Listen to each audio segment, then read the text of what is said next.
Nós tínhamos começado a ver aula passada todo o processo de dedução da equação diferencial da curva elástica, que vai nos fornecer a configuração deformada, configuração de deslocamento transversal da linha neutra de uma viga inicialmente reta, dentro daquelas hipóteses de vigas delgadas de Euler-Bernoulli. Nós tínhamos já visto como que aquelas hipóteses alteram ou identificam o estado de deformações, toda a cinemática do problema. Em particular, nós temos a hipótese de seção plana, então uma seção inicialmente plana, duas delas aqui, situadas a uma certa distância ΔX, elas permanecem planas e permanecem perpendiculares à superfície de referência deformada. Localmente, quer dizer, quando esse ΔX tende a zero, essa função aqui, que é uma função ainda a ser identificada, ela é normal que seja aproximada por um arco de circunferência que tem um centro e um raio de curvatura definido. A inversa, 1 sobre o raio de curvatura, é a entidade denominada curvatura dessa curva,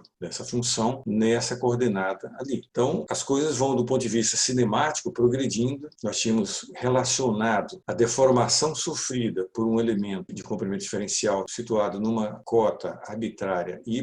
Então, o que acontece com esse segmento aqui, ele sofre uma translação v, que é exatamente a função que nós buscamos. Mas não só isso, ele sofre um alongamento ou uma contração. Então, ele vai sofrer esse alongamento aqui. Então, esse valor ΔU, então é a componente do deslocamento desse ponto F em relação a E, na direção axial. Se nós estamos aqui no âmbito de pequeno deslocamento e pequenas rotações, então a gente pode aproximar esse ΔU aqui como igual a o Y vezes o ângulo. Esse ângulo formado aqui pela normal, que é esse mesmo ângulo que está marcado aqui como Δθ. Agora, se esse segmento aqui permanece perpendicular à superfície, significa que a tangente dessa curva é igual a esse ângulo Δθ aqui. Então a gente pode escrever que a deformação ela vai ser menos y sobre o raio de curvatura, ou ainda, uma vez que 1 sobre o ρ é igual à curvatura, fica a deformação igual a menos a curvatura vezes y.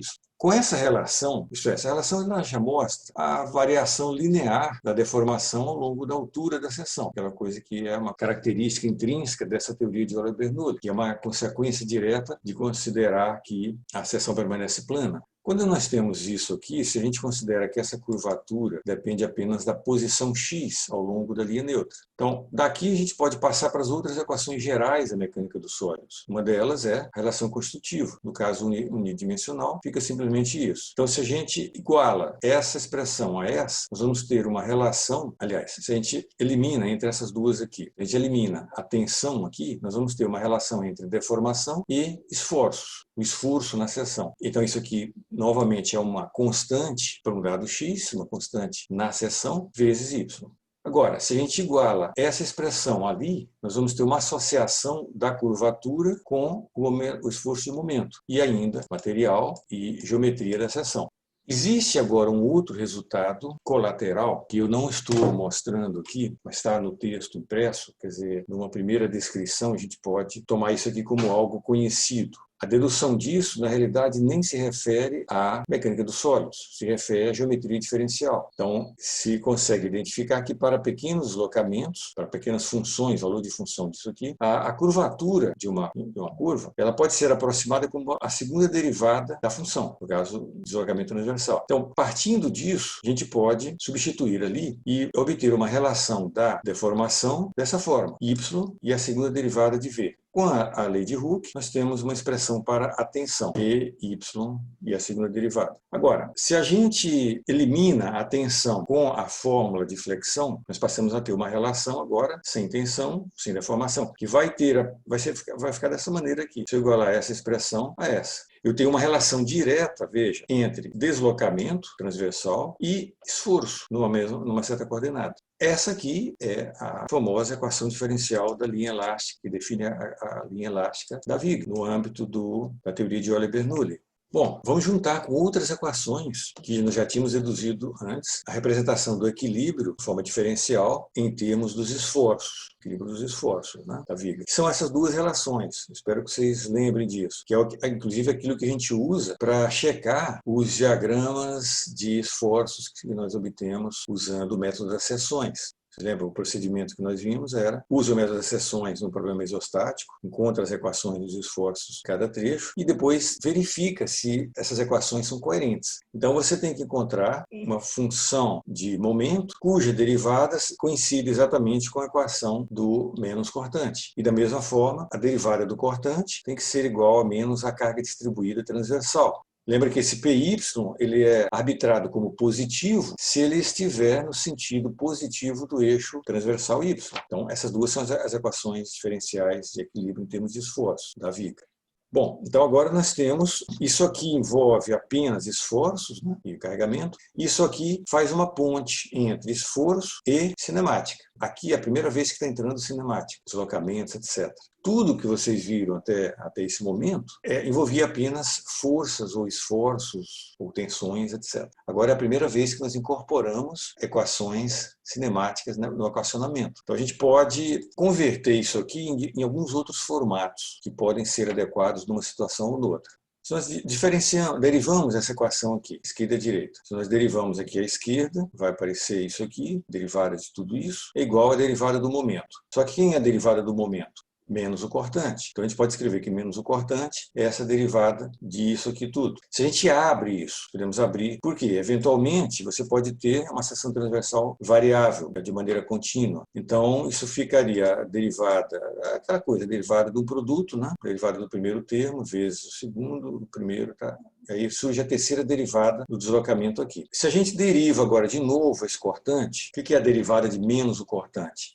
É a carga distribuída. Então fica a carga distribuída derivada disso aqui tudo, e abrindo vai ficar agora esses três termos, porque vai ter um produto aqui, tem outro produto aqui, então você tem esses três termos. Um caso muito mais comum, que acontece em eixos escalonados, é quando você tem a seção transversal uniforme, pelo menos em trechos. Aí essas equações, essa e essa, elas se resumem a essas três aqui.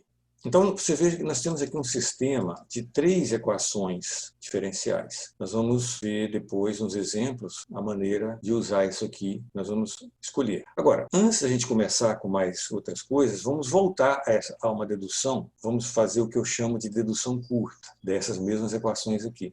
Então vamos recomeçar nessa dedução, ou pelo menos de um outro formato, uma outra maneira de ver. Essa outra maneira parte do seguinte: esse deslocamento de um ponto que está fora da linha neutra, que está numa cota y, já que a seção permanece plana, ele vai ser, a gente pode escrever que é o θ vezes y, dessa maneira aqui. Então para uma seção fixa, u varia linearmente com y. Se a seção é perpendicular à linha neutra, ela permanece, então nós podemos ver aquela perpendicularidade entre a tangente é o quê? É derivada de v em relação a x. Então esse θ é menos dv dx. Então se eu substituir isso lá, eu tenho uma expressão para a variação de deslocamento axial dos pontos em qualquer ponto da viga. Essa relação aqui. Pronto, por incrível que pareça, isso aí, junto com as outras hipóteses de Euler-Bernoulli, isso aí resolve todo o problema. Basta que a gente substitua isso aqui nas equações gerais de mecânica dos sólidos. Então vamos ver isso aqui. Por exemplo, algumas das hipóteses lá vai dizer que o coeficiente de Poisson é nulo. Significa que não há deformação nessa direção aqui e nem na direção perpendicular ao papel. Significa, então, que epsilon na direção, a deformação na direção perpendicular ao papel, é considerada nula. E daí significa que o deslocamento na direção transversal é zero, o W. Essa inextensibilidade da normal aqui na direção y significa o campo de deslocamentos v independe de y, então vai depender só de x, v vai depender só de x. E a hipótese de seções planas vai resultar isso aqui, quer dizer, aqui tem um y explícito e esse v só depende de x. Então, na realidade, o deslocamento axial só depende de x e y nessa teoria, só depende das coordenadas nesse plano aqui. Bom, tendo isso em mãos, a gente pode pegar aquele conjunto completo de relações da formação e deslocamento, que é geral para a mecânica dos sólidos, as equações linearizadas. São aquelas 6 relações de formação e deslocamento linearizadas para pequenas deformações. Então, se a gente aplica esse campo de deslocamentos aqui nessas equações, nós vamos obter o seguinte: εx, que é derivada de u em x. Como é que fica a derivada de u em x aqui? Só o v depende de x, então vai ficar menos y, derivada segunda. Epsilon y, derivada de v em y. Mas v, nós concluímos que não depende de y. Epsilon y é zero. Epsilon z, zero também. Cisalhamento, gama xy. U em y. U derivado em y vai ser menos v de x, mais v derivado em x. O resultado dá zero. Gama XZ, U derivado em Z. Nada aqui depende de Z. Então esse primeiro termo aqui é zero. E depois derivado de W em X, mas W é considerado zero. Então vai dar zero aqui. E da mesma forma, gama de YZ também zero. Então das 6 componentes de deformação, por essas hipóteses de Euler-Bernoulli, sobrevive apenas a deformação axial εx, sofrida por esse segmento aqui, que ele se alonga para cá. Bom, tendo isso, nós podemos ir para as outras equações. Por exemplo, a lei de Hooke. Se a gente pega as 6 equações da lei de Hooke para o estado triaxial de tensões, nós vamos ver que 5 das componentes de tensão são nulas. Isso aqui não é mais uma hipótese, isso aqui é uma consequência disso aqui. Você coloca esse bocado de zeros ali, na lei de Hooke 3D, e você vai terminar ficando só com essa relação aqui. Então você tem uma expressão para a tensão normal, que varia em xy, né, dado dessa maneira, onde esse termo é uma constante em x. Então segue aquela coisa que a gente já sabia, que as tensões normais variam linearmente ao longo de y. Isso é o que já tinha sido vislumbrado para deduzir essa fórmula de flexão em mecânica dos sólidos A. Então você vê que aqui já está incorporada essa informação de que a tensão varia linearmente em y. Mas isso aqui já era deduzido, nós já podemos usar. Então se a gente iguala esse termo com esse, nós vamos ter agora uma relação entre deslocamento e esforço, que vai ser exatamente essa equação aqui. Mas que equação é essa? É aquela que nós deduzimos agora há pouco, usando o procedimento mais longo de dedução. Essa equação aqui é essa mesma aqui. E se a gente junta com as equações diferenciais de equilíbrio de esforços, nós vamos ter esse conjunto aqui. Existe ainda uma outra expressão que eu terminei saltando aqui. Essas 3 equações, elas podem ser sintetizadas em uma única. Isto é, você pode observar que se você deriva isso aqui uma vez, você vai ter a derivada do momento. A derivada do momento é o cortante. Aí vai aparecer a terceira derivada aqui do deslocamento, que é o que tem isso. Se você deriva isso aqui de novo, você vai ter essa expressão aqui. Então, de fato, essa aqui é a síntese dessas duas aqui, já incorporando aquelas equações lá. Então, todas essas equações aqui, elas representam equilíbrio. Então, vamos ter 2 opções de resolver problemas. Ou nós vamos usar essa equação de segunda ordem aqui, ou essa equação de quarta ordem. Quando que nós vamos optar por uma ou por outra? Se o problema for isostático, você pode encontrar as reações e daí usar o método das seções e encontrar as equações dos esforços. Então, se você puder fazer isso, essa função aqui vai ser conhecida, você vai poder integrar essa equação aqui, que é o que nós vamos detalhar em seguida. Agora, se o problema for hiperestático, aí não tem como você encontrar isso aqui, né? Você não tem como achar as reações e nem isso aqui, a priori. Então, nesse caso, o problema hiperestático, claro que os isostáticos também vão poder ser resolvidos usando isso aqui, porque de qualquer forma, em qualquer tipo de problema, o carregamento você conhece. É uma função que tem que ser conhecida. Você coloca ela aqui e integra isso. Essa equação vai servir tanto para problemas hiperestáticos quanto isostáticos. Essa aqui é apenas para os isostáticos. Esse aqui está colocado aqui. Então, se o problema é isostático, você integra isso 2 vezes. Então, você vai ter a integral dupla dessa função e aí surgem 2 constantes de integração. Se você for usar essa equação aqui, você vai ter que integrar essa carga distribuída 4 vezes e vai surgir 4 constantes de integração, que vão ter que ser obtidas pelas condições de contorno. Agora, condições de contorno, aí em que entra a grande dificuldade de vocês. Eu acredito que a operação disso aqui é muito simples, né? É uma equação diferencial banal. Nem chega a ser complicada igual aquelas equações que vocês devem ter visto nas disciplinas de cálculo, né? Essa aqui é muito simples porque você consegue simplesmente integrar 1, 2, 3, 4 vezes conforme necessário, muito simples. Geralmente isso aqui vai ser um polinômio, ou às vezes vai ser uma constante, ou até mesmo zero. Super simples. Isso aqui sempre vai ser a mesma coisa, sempre esse polinômio aqui. Não há dificuldade em manusear essa equação. A dificuldade toda consiste em você identificar corretamente as condições de contorno do seu problema. Elas é que vão permitir identificar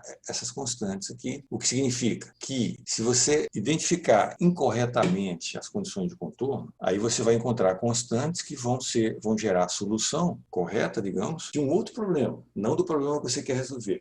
Quem vai identificar o seu problema são as condições de contorno que você identifica. Então essa é a parte crucial da história. Algumas vezes é óbvio, outras vezes não. Boa parte das vezes não vai ser tão óbvio esse conjunto de condições de contorno.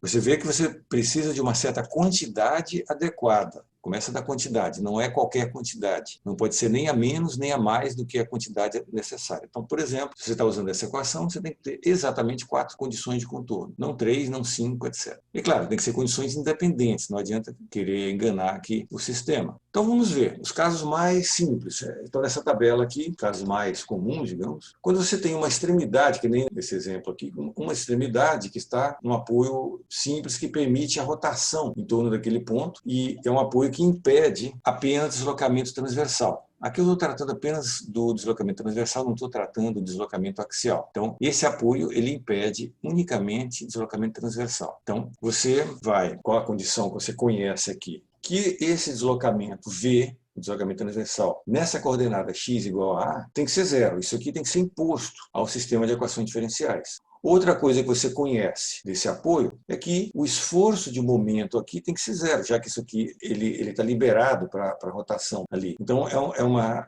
vinculação que não impede a rotação. Então, ele não oferece, não tem como oferecer um esforço de momento aqui. Então, momento naquela coordenada é zero. E mais, se essa distância aqui for infinitesimal, você passa a ter uma relação direta entre os esforços de momento e de cortante nessa imediação logo à direita desse apoio. Então, por equilíbrio, você tem que o cortante nessa seção tem que ser numericamente igual à reação. Veja, pode ser que você conheça ou não essa reação, não é essa a questão. O fato é que essa relação aqui existe e pode ser útil ou não.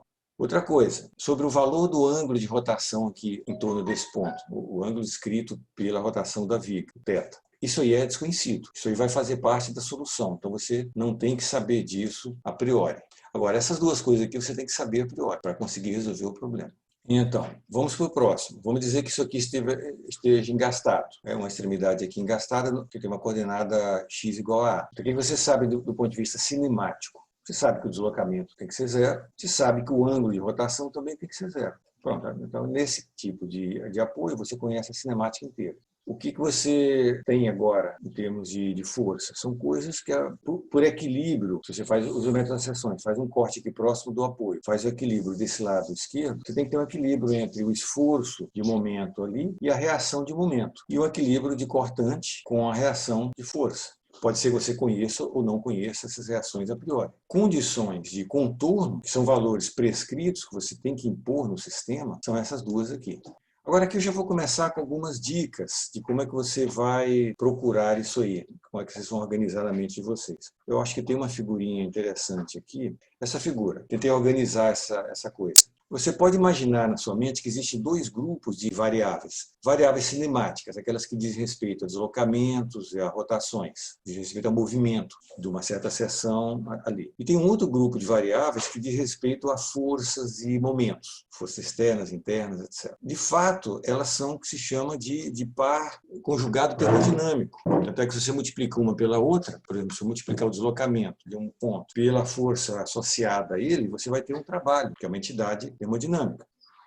Para ambos os tipos de variáveis, você vai ter também uma outra classificação que pode ajudar você a organizar essas ideias. Algumas delas são translacionais e outras rotacionais. Então, por exemplo, você pode ter, nas translacionais, você tem a variável cinemática, o deslocamento transversal. E do lado de estática, é o esforço cortante. Então, esses dois aqui são correspondentes. É uma força transversal, né? É uma força transversal e um deslocamento transversal. Uma está associada ao outro, de alguma forma.